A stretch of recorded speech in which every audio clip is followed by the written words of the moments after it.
ఈ short mini vlog వచ్చేసి మా హస్బెండ్ బర్త్డే నెక్స్ట్ డే అండి. మాకైతే పార్టీ ఇస్తున్నాడు. సో ఊరంతా ఇలా బలాదూర్ అయితే తిరిగేసి లాస్ట్గా ఇక్కడ విందు భోజనంకి అయితే వచ్చేసాము. ఇక్కడ నిజామాబాద్లో మేము ఎప్పుడు ఇక్కడ టేస్ట్ అయితే చేయలేదు. ఫస్ట్ టైం అయితే వెళ్తున్నాము, ఎలా ఉంటుందో అని. ఇంకా మేమైతే ఎంట్రీ ఇస్తున్నాము. మా వేదన అయితే సో ఎగ్జైటెడ్ అండి. ఇంకా తను బయటికి తీసుకురావడం అంటే చాలా సంతోషంగా ఫీల్ అవుతుంది. ఇంకా ఈరోజు స్పెషల్ మటన్ దమ్ బిర్యానీ, చిట్టి ముత్యాలు, భీమవరం కోడి వేపుడు, ఇంకా హ్యాండ్ వాష్ అయితే చేసుకొని రెడీ అవుతున్నాము. ఫుడ్కి అయితే సిద్ధమైతే అవుతున్నామండి. సో ఇక్కడ మా వారైతే ఆర్డర్ ఇవ్వడానికి అయితే బుక్లెట్ మొత్తం చదివిస్తున్నారు.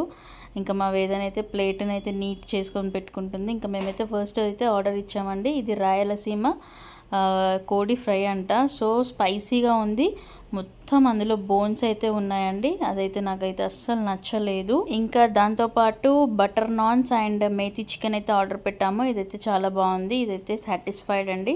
సో రేట్లు మాత్రం బారెడు, క్వాంటిటీ మాత్రం చాలా తక్కువ ఉంది.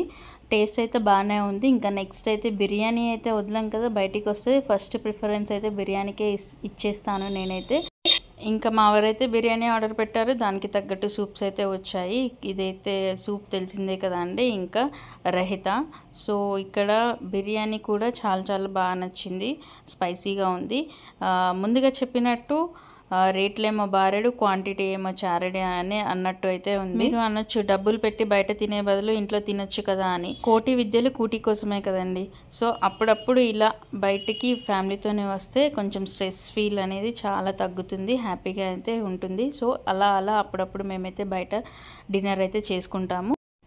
బిల్ ఎంత అయిందో గెస్ చేయండి. వీడియో నచ్చితే లైక్తో పాటు సబ్స్క్రైబ్ చేసుకోవడం మర్చిపోకండి.